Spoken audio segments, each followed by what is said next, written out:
Hi everybody, this is John Spritzler in Boston with some words this time about prostitution and egalitarianism and what is the connection. I had my attention sort of directed onto the issue of prostitution back in, I think it was around 2012. I had just retired as a research scientist involved with AIDS medical research, but I was still involved with a project, so I had a poster at the International AIDS Conference in Washington, D.C., and so it was in that capacity that I attended the conference. And one of the main things that was going on at this conference, at which Hillary Clinton was one of the main speakers, Sharon Stone also was, and a lot of scientists and so forth. One of the main topics that was being pushed by the speakers like Hillary Clinton and the organizers of the conference was that prostitution should be considered work just like any other kind of work that people do for a living. Carpentry, being an electrician, a hairdresser, a scientist, a taxi cab driver, a plumber, a prostitute, that this was to be considered sex work. The word prostitution, we were told over and over again from the speakers, should not be used, and the phrase should be sex work in the sex industry. And the argument for this, was that we don't want to stigmatize prostitutes by using the word prostitute and prostitution, so we'll refer to it as sex work. Well, I thought this was terrible, and I gave it some thought, and I went around to I'll call them the rank and file people at the conference. We're talking about thousands of people and hundreds of little booths where people are presenting either something that they want people to know about, or some project that they're doing in some part of the world, or maybe selling some items to raise money for their project and stuff like this. So I went around talking to all sorts of just random people who were in attendance at the conference, and I asked them what they thought about this, and I framed it by saying how I felt, and I said that I thought that overwhelmingly the vast majority of people who are engaged in prostitution, it's mainly women, but there's some men, it's because they're coerced into it by economic coercion. They have to do it to survive. It's the class inequality, the economic inequality of our society that forces some people to have to be prostitutes in order to put food on the table for them and their children, and that this is a horrible social injustice that this is the case. And I said that it seemed to me that people who were saying that we should call prostitutes sex workers in order to normalize and not stigmatize prostitution are doing the equivalent of what it would have been if during the 1800s in the United States, in the slavery period in the South, if the slave owners had said, don't call them slaves, that stigmatizes them. Call them agricultural workers. Now, if I'd been living around that time, I would have said, no, we should focus the attention on the immorality of slavery, not try to normalize slavery by referring to slaves as agricultural workers. And so I put it to people as I would talk to people in the conference. I asked them, how do you feel about this? Are we basically being told to do the equivalent of normalizing slavery by calling prostitutes sex workers? Now, a lot of people hadn't thought about it, and they told me so. They said, that's an interesting question. I hadn't thought about it. And then after a little bit of thought, almost all of them agreed with me. So we had this interesting situation that we had this huge conference, and everyone is being told by the leadership and the big name speakers like Hillary Clinton to normalize prostitution, and people, when they give it a little thought, decide, no, that's not the right thing to do about it. We should focus attention on abolishing the social inequality and the economic inequality that forces people into prostitution.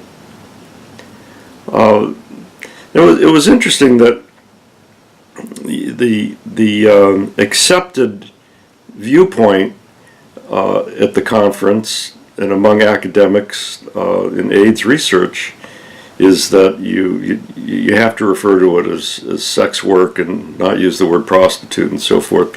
But there were a number of talks given by people about prostitution and HIV, because for HIV researchers, prostitution is an important thing to study, because after all, HIV is a sexually transmitted disease, and prostitution is where the transmission takes place in some countries, the main place, and in terms of controlling the epidemic and so forth, there's understandably a lot of attention on the role of prostitution.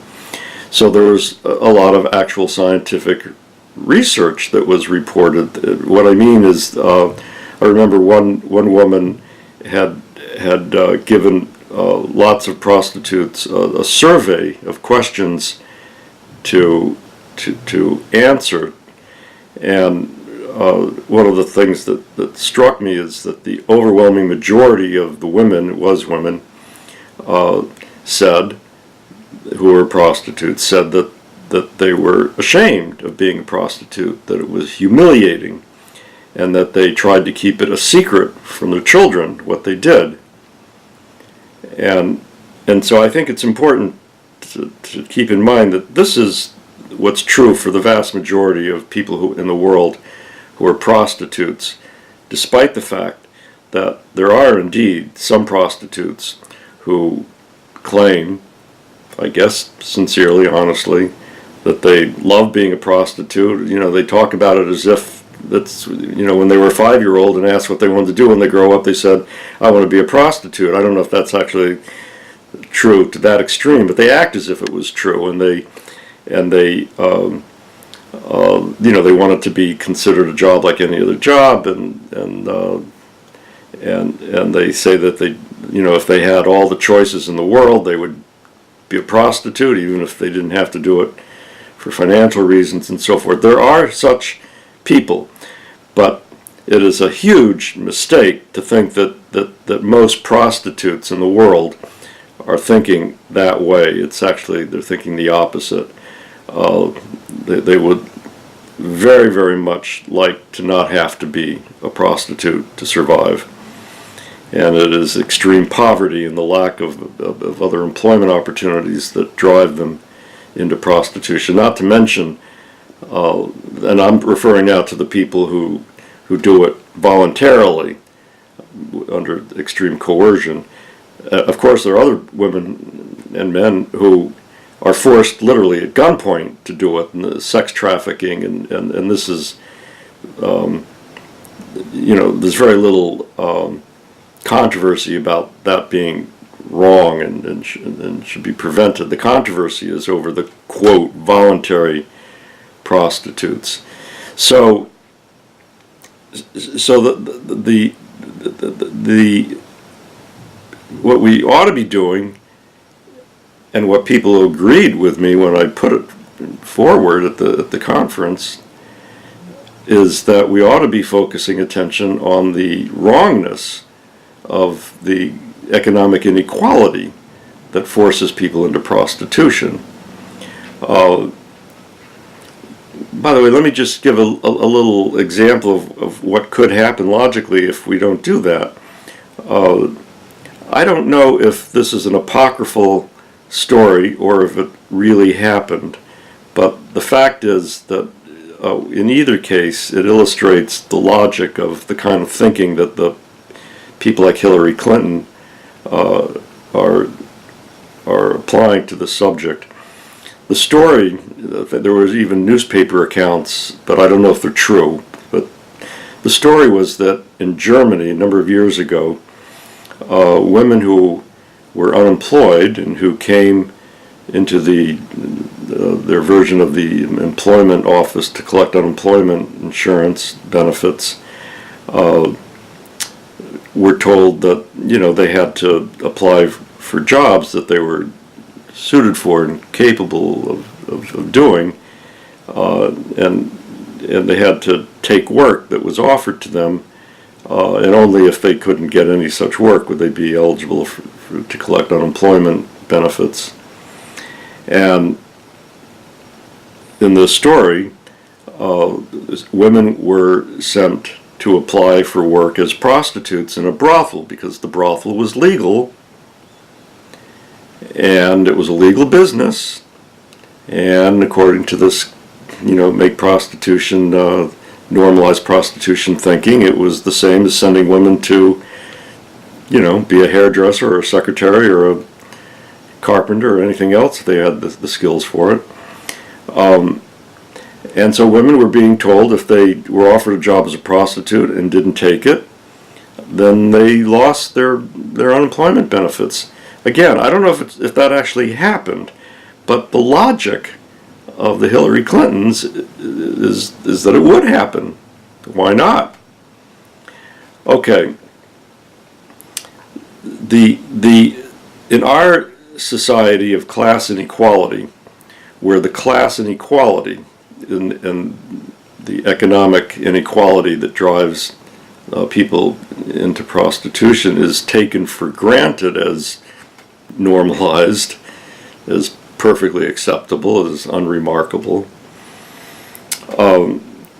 When class inequality is taken as a given, then the options for thinking about what to do about prostitution basically fall into four choices.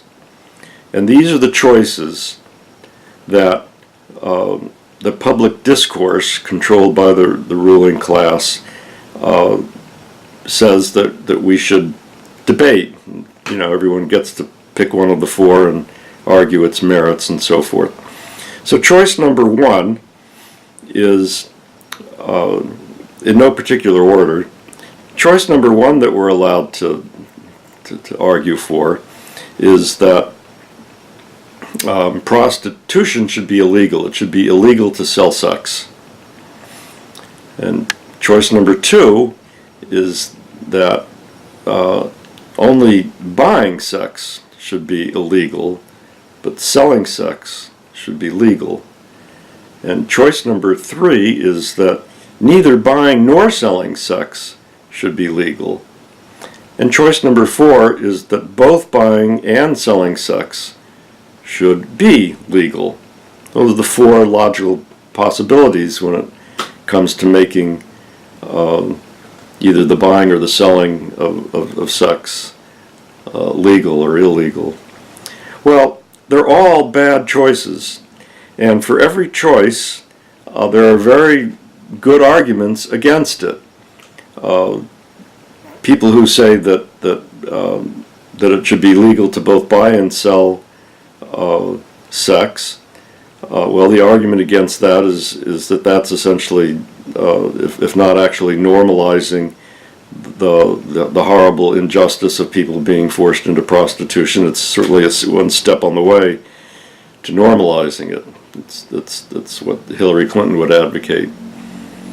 Well, what about making the selling of sex illegal. A lot of people say, we've got a prostitution problem, we should make it illegal for people to sell sex. Well, if someone is in the condition of being forced to sell sex to make a living, and then you make it illegal for them to make a living, you're just making their life even harder, and that just seems mean. So that's the argument against that. And then some people say, well, okay, let's not make the selling of sex illegal, let's just make it legal to buy sex. Well, what does that do? It just makes it, again, harder for the person who needs to sell sex to make a living to make a living. It eliminates the customers. And then, of course, people will say, well, make both the selling and the buying of sex illegal. Again, that hurts the poor people who are forced into prostitution even more. It makes it totally a hard life for them. They get arrested. They don't have customers. It's just really mean. But these are the only four choices that you can debate in the newspapers and the radio and stuff that are part of the respectable positions that get discussed in the mainstream and even the quote alternative media, which are all owned directly or indirectly and controlled by the ruling class of the very rich. What we need is an egalitarian movement that has a vision of an egalitarian society and that makes criticisms of the present society on the grounds that it's not what it ought to be, which is an egalitarian society. So let me say now what prostitution, how that relates to what it would be like, as you will, in an egalitarian society. And to do that, I need to just remind you, if you haven't seen my other videos or read about egalitarianism at my website, which is pdrboston.org. A quick reminder of what egalitarianism is. Egalitarians are people who think that we should have equality in the sense of no rich and no poor, in the sense of an economy based on the principle of from each according to reasonable ability to each according to need or reasonable desire. And egalitarians believe in mutual aid, which is the idea that people should help each other, not be pitted in competition against each other today, like it is today, to make us more easily controlled by a dominant ruling elite. Mutual aid and solidarity are basically the same idea. So, in an egalitarian society, every local community, like a neighborhood section of a city where, in terms of the size, a local community is a community the size of which makes it possible for all the egalitarians who want to attend the local assembly of egalitarians and to participate as equals with all the other egalitarians in attendance to make the laws and policies and decisions for that local community. And they are the highest governmental body that can make laws that people in the local community have to obey. There's no higher body that can make laws for people in that local community. Okay. In an egalitarian society, local communities, by sending delegates to meet with each other, arrange to come into a mutual agreement with each other and with as many local communities as want to do so, which it could be millions. It could extend geographically. There's no limit, the entire planet if local communities are so inclined, or it could be smaller. But local communities by mutual agreement, form what I call a sharing economy. And a sharing economy means that they agree to share with each other economic goods and services according to the principle, from each according to reasonable ability to each according to need or reasonable desire. Things are shared for free. There's no money.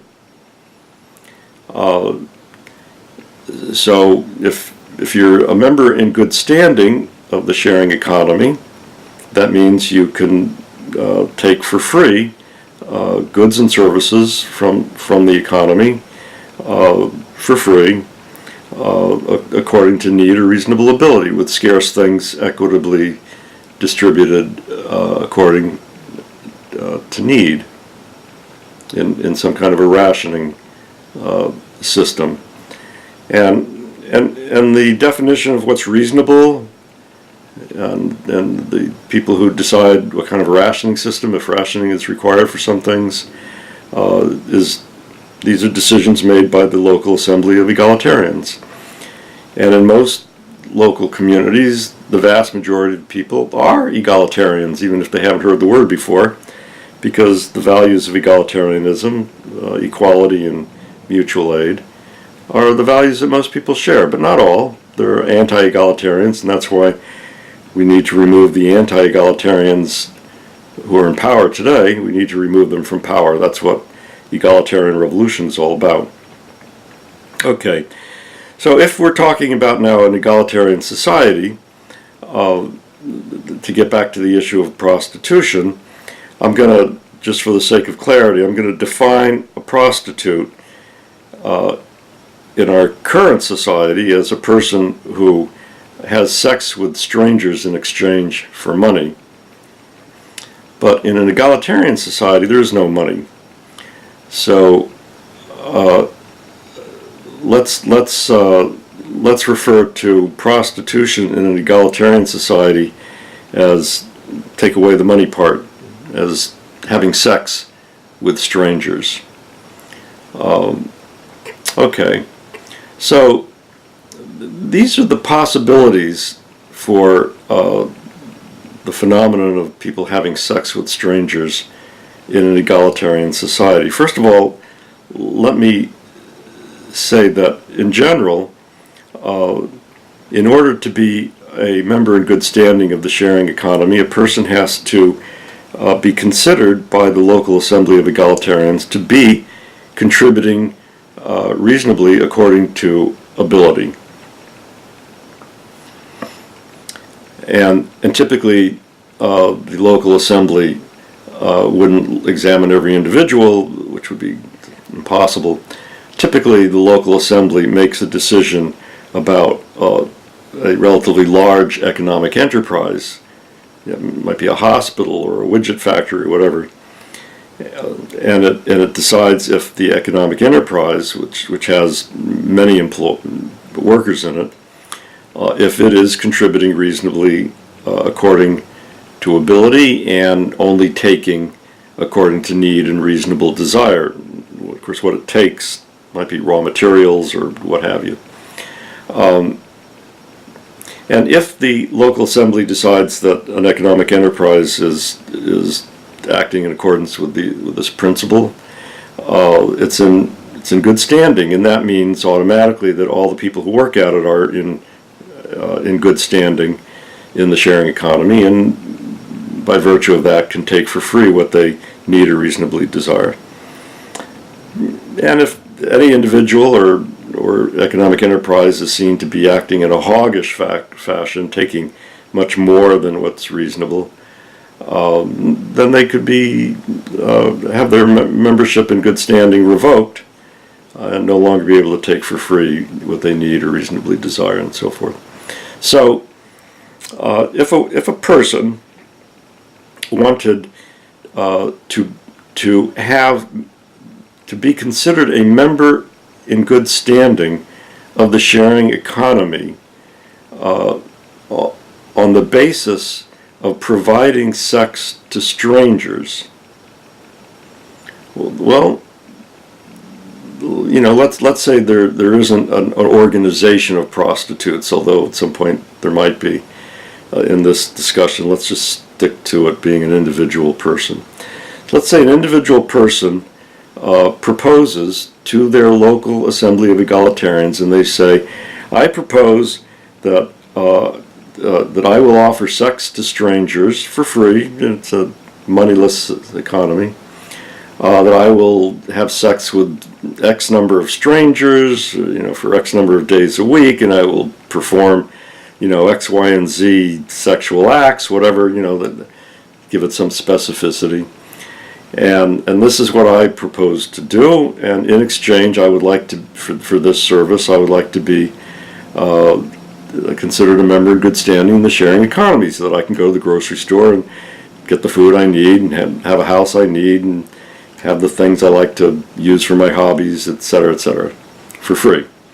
Okay, well, the sharing economy now has to make a decision, and I'm going to discuss what the decisions might be, but just let me point out that nobody in an egalitarian society is forced by economic coercion to give sex, to provide sex for strangers. Nobody, ever.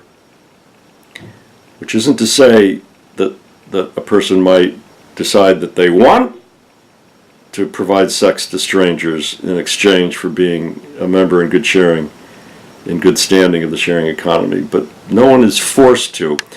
Everybody in a sharing economy, in an egalitarian society, is able to contribute reasonably according to ability by doing something that is not providing sex to strangers. And it could mean going to school to learn a skill that they want to have in order to contribute with that skill later. It could mean taking care of children, their own or someone else's, or adults who need to be taken care of, elderly people. It could mean, helping to make widgets. It could mean helping to provide this or that service.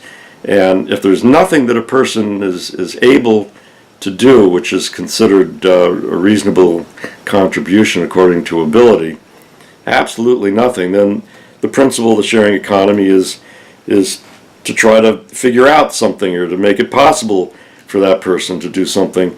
And if that fails, well, then they are doing their best to contribute reasonably according to ability. And if there's no way for that to happen, they're still offering. And so on that basis alone, they would be considered a member in good standing, and allowed to take for free what they need or reasonably desire.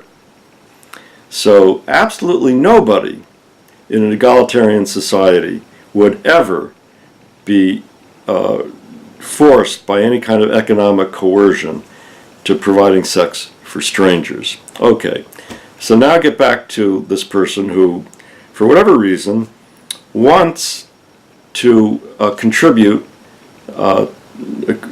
according to reasonable ability by providing sex for strangers. This person doesn't want to help produce widgets or help produce this or that other kind of service, doesn't want to be a hairdresser or a carpenter or a scientist, wants to provide sex for strangers and have that be the basis for, taking what he or she needs or reasonably desires, and proposes this to the local assembly of egalitarians. Well, now the local assembly of egalitarians has to make a decision. Well, they can say yes or no. And some local communities might say yes and others might say no. I think if it was my local community, I would vote no. But, I might be the minority, and maybe my local community would vote yes. And here's the other thing to consider.